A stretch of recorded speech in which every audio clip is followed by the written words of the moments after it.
Բարև ձեզ, առաջին ալիքի եթերում շաբաթվա սպորտն է։ Հյուրս Հայաստանի ամենատիտղոսակիր մարզիկներից մեկն է, սպորտային մանրամարզիկ, օլիմպիական խաղերի կրկնակի մրցանակակիր,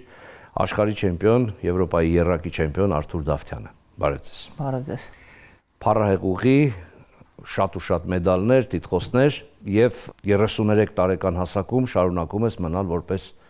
ֆավորիտ հենացատկում։ Նախ գործընկերներից պատրաստած տեսանյութը դիտենք քո անցած ճանապարհի մասին, հետո վերադառնանք եւ հասկանանք թե ինչ է կատարվում այսօր եւ ուր են գնալու մենք ապագայում, լավ։ Խնդրեմ։ Յուրաքանչյուր մեծ մարզիկ անցնում է ճանապարհ, որտեղ հաղթանակները երբեք չեն գալիս առանց փորձությունների։ Արթուր Դավթյանի պատմությունն այդ ճանապարհի ամենաազնիվ եւ ամենաբարդ օրինակներից մեկն է։ Նրա կարիերան լի է ոչ միայն մեդալներով, այլև պարտություններով, որոնք ձևավորել են նրա կամքն ու բնավորությունը։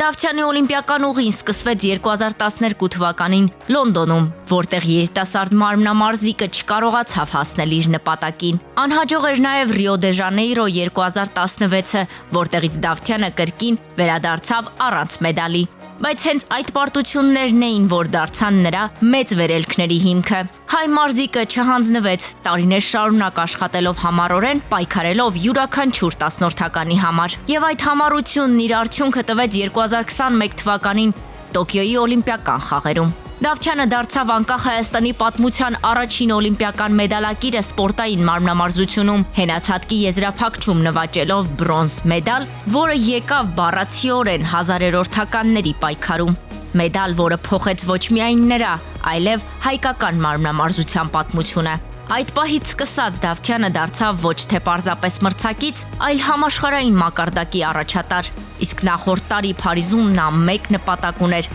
օլիմպիական ոսկին։ Թեև որակավորման փուլում նրա կատարած ցատկերն այնքան էլ հաջող չէին եւ երկրպագուները ժամերով շունչը պահած սպասում էին, արդյոք Դավթյանը կհայտնվի եզրափակչում։ Վերջում լուրը դրական էր։ Իսկ վճռորոշ պահին նա կրկին ապացուցեց իր կարգը 14.966 հազարերորդական միավոր եւ օլիմպիական բրոնզին ու աշխարհի առաջնության ոսկուն մեր մարմնամարզիկն ավելացրեց օլիմպիական արծաթը։ Բայց Արթուր Դավթյանի հաղթարշավն այստեղ չավարտվեց։ Այս տարի Ջակարտայում աշխարհի առաջնությունում հայ մարզիկը նորովի հաստատեց իր տեղը։ Հենացատկի եզրափակչում վաստակած 14.883 հազարերորդական միավորով Դավթյանը կրկին բարձրացավ պատվոհարթակ, այս անգամ դառնալով աշխարհի փոխ-չեմպիոն։ Նա զիջեց միայն օլիմպիական գործող չեմպիոն Կառլոս Յուլոյին։ Արթուր Դավթյանի այս մեդալների կողքին կախված են նաև Եվրոպայի առաջնության 3 ոսկե, 3 արծաթե եւ 2 բրոնզե մեդալները։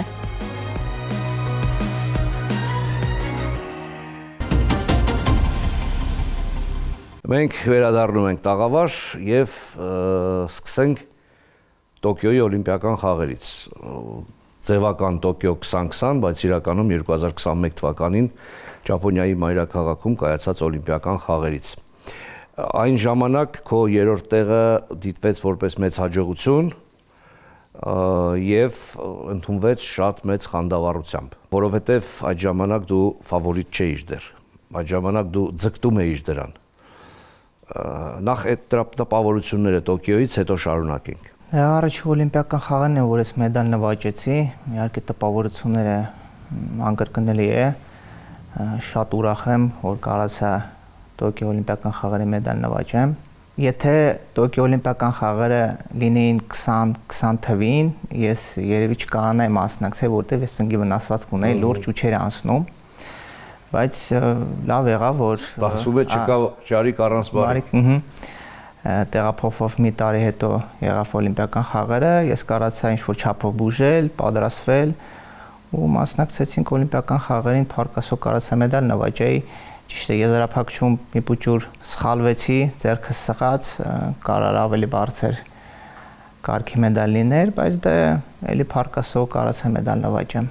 Դրանից անմիջապես հետո Լիվերպուլում հռչակվեցիր աշխարհի չեմպիոն։ Արդեն մեծ առավելությամբ, շատ վստահորեն, ցածկդ գրեթե անթերի էր կարող եմ ասել, ու հռչակվեցիր աշխարհի չեմպիոն, արդեն պարզ էր, որ դեպի Փարիզ գնում ես որպես ֆավորիտ։ Նախ աշխարհի չեմպիոնի տիտղոսը ինչպես ընդունեցիր։ Դե էլի շատ ուրախ։ Ավելի լավ քան օլիմպիական բրոնզը։ Երկուսն էլ շատ տպավորիչ չեմ կարող բացատրեմ, որովհետև օլիմպիական խաղերը 4 տարի մեկ է լինում, սա էլ աշխարհի առաջացուն չեմպիոն։ Ինձ թվում է չեմպիոնը ավելի ուրախ է դրա համար։ Չեմպիոնն այնուամենայնիվ չեմպիոն է, որտեղ օրհներ քել կա բացի դրոշից։ Այո։ Բայց աշխարհի։ Դες մենք Եվրոպայի քո 3 ոսկիների մասին առայժմ չենք էլ խոսում։ Մեզ համար դա, այսպես ասած, շատ մեծ նվաճում արդեն սովորական բան ոնց լինի։ Երես ենք առել, էլի դա չենք հավարում, շատ մեծ նվաճում։ Անմիջապես Լիվերպուլին հաջորդեց Անտվերպենի աշխարհի առաջնությունը, այդ ժամանակ ես տրիբունայում էի ու շատ վտանգավոր ցածկ, անսպասելի անկում ու մի պահ այնքան վտանգավոր էր, որ թվաց թե լուրջ վնասված կարող է ստանալ, երբ ընկար ու գլուխդ բարձրացրիր, քիչ էր մնում այդ հենակին խփես, ես նույնիսկ փակեցի աչքերս հիշում եմ, ու շատերը մտածեցին, թե այսպես դա կկոտրի քեզ։ Դու այդ պահին ինչ էիր մտածում։ Իհարկե շատ ափսոս էր, որովհետև ճիշտ է վնասված կել ունեի էլի ոտիս հետ կապված, բայց ես միջև եզրափակիչ պարապում էի, ստացվում էր ցածկերես։ Ուղղակի փորձեր, որը ոչ ստացվավ մոտս այդ բային, պատրաստ էի, սպորտ ամեն ինչ էլ կարա լինի, շատ ափսոս էր, որովհետև կարող է չկարանայի դառնալ չեմպիոն, բայց մեդալ կարայի նվաճեի, բայց դրանից հետո մենք ուսումնասիրեցինք սխալս, աշխատացինք այդ ուղղությամբ ու կոպտասը շտկել ենք այդ սխալը։ Այդ պահին Հակոբ Սերոբյանն էլ էր մեզ հետ նստած, ձեր գլխավոր մարզիչը, ու ասաց, որ այդ ամենը հետևանք էր այն բանի, որ դու ուզում էիր շատ մաքուր անել վարժությունը, ոտի թաթերն էլ իդեալական ձգած։ Կար տենց բան, որովհետև անգլեսի մարզիկը շատ լավ կատարեց իր ցածկը, եկավ կանգնեց քալ չարեց ու ինքը բարձր գնահատական ստացավ։ Հաղթելու համար ես էլ պետք է ցածկերս գոնե մեկը գայի կանգնեի, քալ չկատարեի ու հենց առաջի ցածկը ավելի շատ էտա կարևորը, որ ես գամ կանգնեմ, քալ չանեմ ու փորձում էի դա անել ու չգիտեմ թե խի տենց ստացվավ։ Բայց հետո երկրորդ ցածկը իդեալական էր։ Երկրորդ ցածկը եկա կանգնա քալ չկատարեցի, ճիշտ երկրորդ ցածկը արդեն չէի ուզում թռնել, որովհետև իմաստ չկար, եթե առաջի ցածկը վատ կատարեցիր, երկրորդ ցածկով ինչքան էլ անթերի դու կատարես, դու չես կարա տեղ գրավես, երևաց է էլ որ մեկը անթերի կատարեցի, բայց տեղ չզբաղացրեցի։ Այս պահը նմանեցնենք ծանրամարտին, երբ որ ծանրորդը ուզում է հաղթել մրցակցին, բարձր կիլոգրամ է պատվիրում ու 0 է ստանում, բայց ինքը պատրաստ էր մեդալ նվաճելուն, էլի մոտավորապես այսպիսի պատկեր էինք ստացել։ Մի ցածկը կապ չունի, որն էլ առաջի ցածկը արեցի պրծար, ես միշտ առաջի ցածկից հետո ես այդքան չեմ ուրախանում, որովհետև կոպիտ ասած ոչ մի բան չես արել, որովհետև կա երկրորդ ցածկը ու երկրորդ ցածկն էլ է շատ կարևոր, եթե դու էդի վատ ես կատարում, տեղ չես գրավելու։ Դրա համար առաջի ցածկը կարելի ասել ոչ մի, բայց դե երկուսն էլ պետք է լավ կատարես, որ մեդալ նվաճես։ Օլիմպիական խաղերի որակավորման փուլում կարծես թե ամեն ինչ չէ որ լավ էր ստացվում։ Ու տպավորություն էր, որ այնուամենայնիվ Անտվերպենը հետևանք թողել է։ Դու ինչ էիր մտածում այդ պահին։ Կար այդպիսի բան, թե ուղղակի հոգեկան ընկճվածություն կար։ Չէ, հոգեբանորեն ես պատրաստ էի։ Ես ճիշտ ասած խնդիր չունեմ մրցումներին հոգեբանորեն տես պատրաստվելու։ Իմ ստացվում է կարող եմ ինձ կառավարեմ։ Ուղղակի ես ասենց ասեմ, մենակ ես չէի, շատ մարզիկներ կային, որոնք որ կամուրջից բողոքում էին, ինքը շատ չոր էր,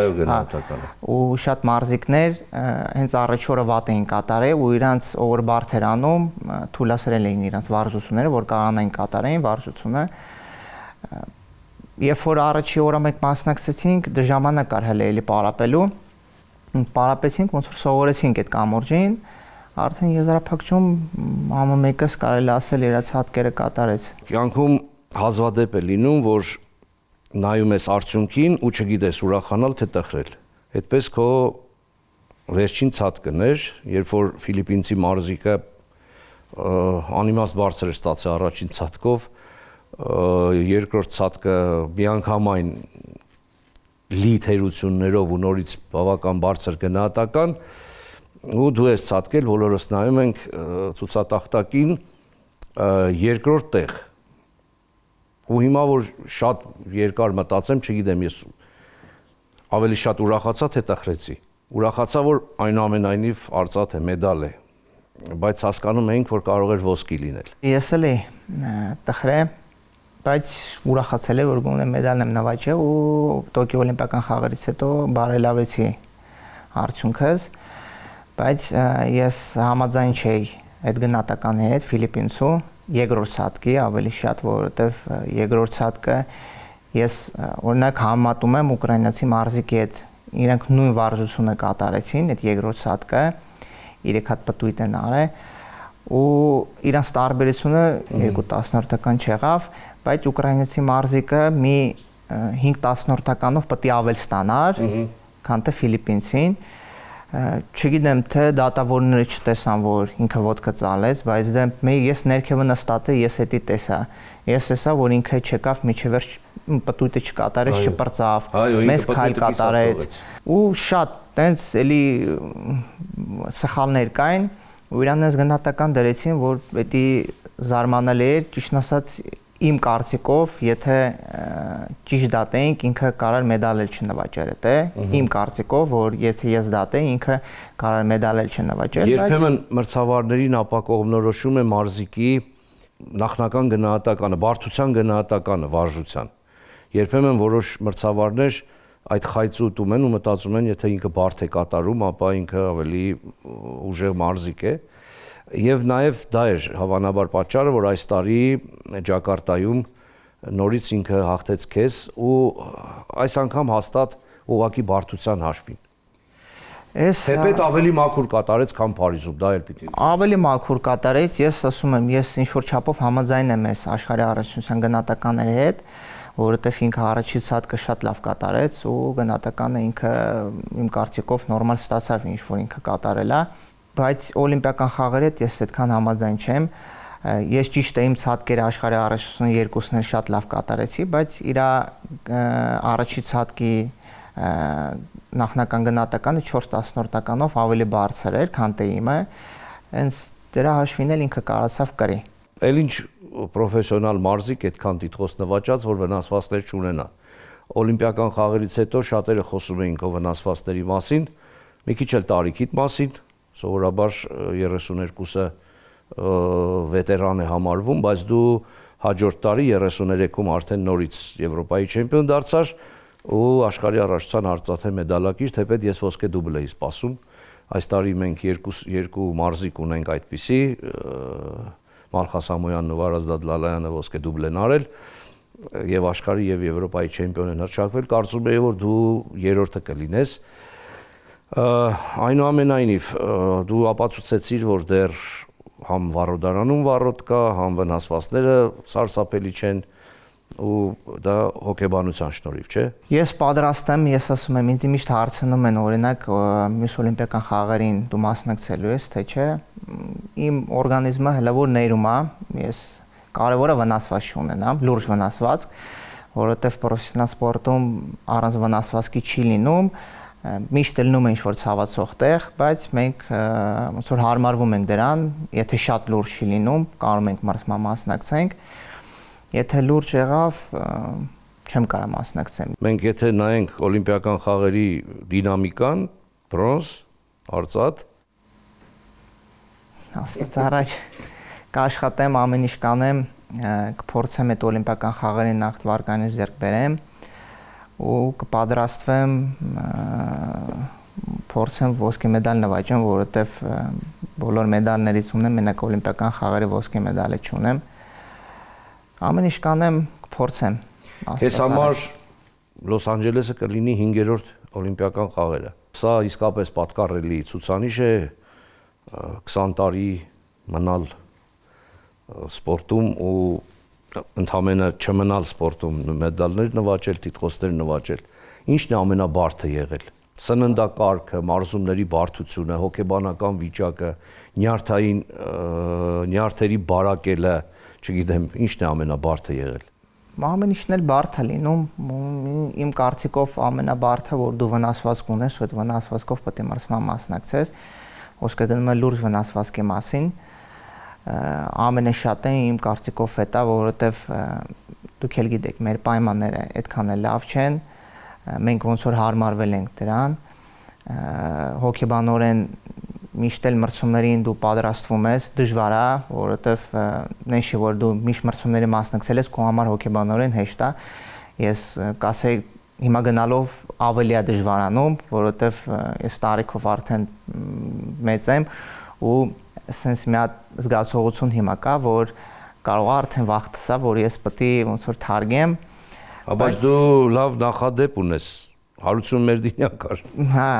մինչև 40 տարեկան։ Դրա համար իմ կարծիքով ամենադժվար ու բարդ է երևի որ լուրջ վնասվածք ունես այդ վաղ մրցումների մասնակցելը։ Բայց դա մրցումներին տենց չի եղել, որ մասնակցեմ ու վնասված չլինի, կարող է եղել է տենց ու անսովոր է դի զգացողությունը, երբ որ դու մրցման ձեռդ բարձրացնում ես ու քո մոտ ոչ միտեղ չի ցավում, տարօրինակ է դի լինում, ոնց որ էսի կոպիտ ասա շեղի քեզի, որտեվ միշտ ինչ-որ ցավացող տեղ է լինում, բայց դա պայմանները շուտով կբարելավեն, քաղաքապետարանը արդեն սկսել է Ալբերտ Ազարյանի անվան նոր ժամանակակից մարզահամալիրի կառուցումը, հենց սպորտային մարմնամարզության մարզադպրոց որպես, եւ բացի դրանից դու նաեւ առաքելություն ունես դեռ, որտեվ 2027 թվականին Երևանը հյուրընկալելու է սպորտային մարմնամարզության Եվրոպայի առաջնությունը։ Մենք այսօր ֆանտաստիկ լավ թիմ ունենք, շատ լավ առաջատար, հրաշալի թիկունք եւ հատկապես փառահեղ նոր համալրած տղաներ, Հանձին Համլետի եւ Մամիկոնի, Վահագն Դավթյան, Արթուր Ավետիսյան եւ այս հնգյակը իզորու է լուծել լուրջ խնդիր։ Սա լրացուցիչ լիցք կտա կարծում եմ քո մարզումներին, որովհետեւ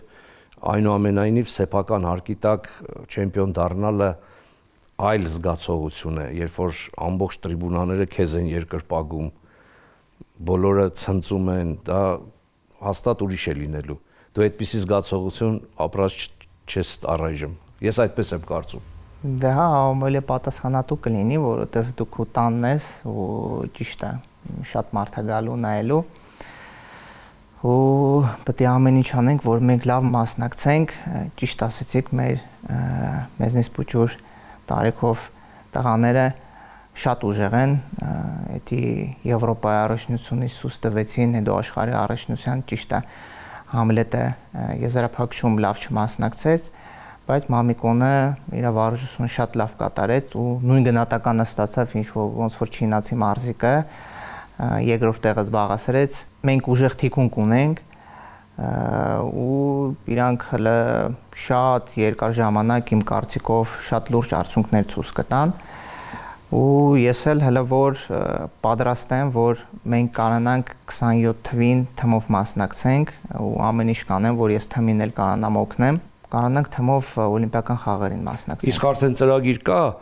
դու մասնակցում ես նաև Ֆրանսիայի լիգային սպորտային մարմնամարզության, կարծում եմ դա էլ է օգնում լավ մարզավիճակում մնալ, թեպետ նաև կարող է վնասվածքի պատճառ դառնալ։ Այնուամենայնիվ արդեն գծած ունես մինչև Եվրոպայի առաջնություն եւ օլիմպիական խաղեր։ Շարունակելու ես այդ լիգան եւ գրաֆիկը արդյոք արդեն ունես հստակ։ Կա գրաֆիկը մյուս տարվա, մասնակցելու եմ, եթե ես հասկանամ ու զգամ, որ ինձ վնաս է լինելու, ես շատ մրցումներ կան, որոնք որ չեմ մասնակցելու, որովհետեւ ծանրաբեռնված է լինելու գրաֆիկը, բայց ճիշտ է, որ ես այս տարիքում հələ որ օրգանիզմս ներում է, պայեմ ինձի ստաբիլ կարգավիճակում, որ ֆորմից շատ դուրս չգամ ու կարողանամ տենց կամաց առաջ գնանք, որովհետև մենք թիմային աշխատանք ենք ունենալու ու թիմային աշխատանքի համար ինձ պետք է լինելու մի քանի գործիք ես անեմ, դա արդեն ընթացքում կորոշեմ քանի գործիք է պետք լինելու անեմ, ես այդ լիգաներում ու այդ տարբեր գործիքները անում եմ,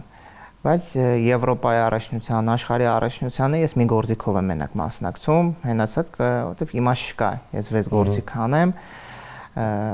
դրա համար ինձ ինչ որ չափով դա օգնում է, որ ես մնամ ֆորմի մեջ։ Արթուր, ճանաչելով քեզ, տեղյակ լինելով քո ընդհանուր հոգեբանական վիճակին, քո կայունությանը, քո հանդարտ բնավորությանը ու ինքնատիրապետմանը, ֆանտաստիկ ինքնատիրապետմանը, ես հավատում եմ, որ դեռ լուրջ հաղթանակներ լինելու են ու մենք միասին ցնծալու ենք։ Շնորհակալություն, կաշխատեմ ամեն ինչ անեմ։ Քեզ հաջողություն եւ նոր հաղթանակներ բոլորիս եւ այս գեղեցիկ զրույցը ավարտենք հեռուստադիտողների հարցերին պատասխանելով։ Մարիամը ծաղկաքաղ է արել այդ հարցերից, նրանցից մի քանիսը հիմա կտա ու կակնկալենք անկեղծ պատասխան։ Խնդրեմ Մարիամ։ Մարիամ, կարծում եմ հարցերը շատ կլինեն, Արթուրը սիրված մարզիկ է։ Այո։ Հələ տեսնենք ինչ կպատասխանի, խնդրեմ։ Ողջույն Արթուր։ Բարև։ Ինչ եք զգում, երբ ձեր պատվին հնչում է Հայաստանի Հանրապետության օրհներգը։ Հպարտություն։ Շատ ուրախ եմ, որ իմ դրոշը բարձրանում է ու ես երկրի պատիվը կարող եմ բարձր պահել։ Պետք է հպարտություն է։ Որն է ձեր ամենասիրելի միրգը։ Բանանը։ Ինչպես եք լիցքաթափվում ծանր մարզումներից հետո։ Ընտանիքովս զբոսնելուց, ընկերների հետ զրուցելուց, այդպես։ Հեռուստադիտողին հետաքրքրում է, որ գույնի հետ եք ձեզ ասոցացնում։ Երևի տեղին։ Տեղին գույնը շատ եմ սիրում։ Ոսկու գույնն է։ Ինչ զգացիք, երբ առաջին անգամ նվաճեցիք օլիմպիական մեդալ։ Դե էլի հպարտ էի, ուրախ էի, խոսքերով անբացատրելի է։ Ինձ թվում է դա ավելի շատ մարզիկները կհասկանան։ Քո աշխատանքը այդքան տարիների ընթացքում չարչարանքը իզուր չի եղել ու հասել ես կարելի ասել ամենաբարձր արդյունքին։ Որն է եղել ամենամեծ վախը, որ երբևէ զգացել եք։ Չնոսա չեմ կարող հիշեմ, այնց Երևի Անտվերպենում, հա, ընկնելուց հետո։ Չէ, դա այդքան էլ վախենալու չէ։ Մենք ավելի վտանգավոր ես ունեցել եմ մտածողից նակլատկես ճղվել է, փոկվել եմ, ու ընդ համարա վիզս մնում էր տակը, կարելի վիզը ջարդեի, բայց եթե տենց ակնթարթ է լինում ու կարելի ասել շատ է լինում տենց դեպքեր մեր սպորտաձևում, որովհետև չես կարող հիշել, որ մեկն է ամենավախնալը, շատ են եղել։ Լավ, շնորհակալ եմ անկեղծ պատասխանների համար։ Մերսի ձեզ։ Շնորհակալություն, նորից հաղթանակներ քեզ եւ հեռուստադիտողներին, ցտեսություն սիրելի բարեկամներ եւ օլիմպիական հաղթանակներ ձեզ։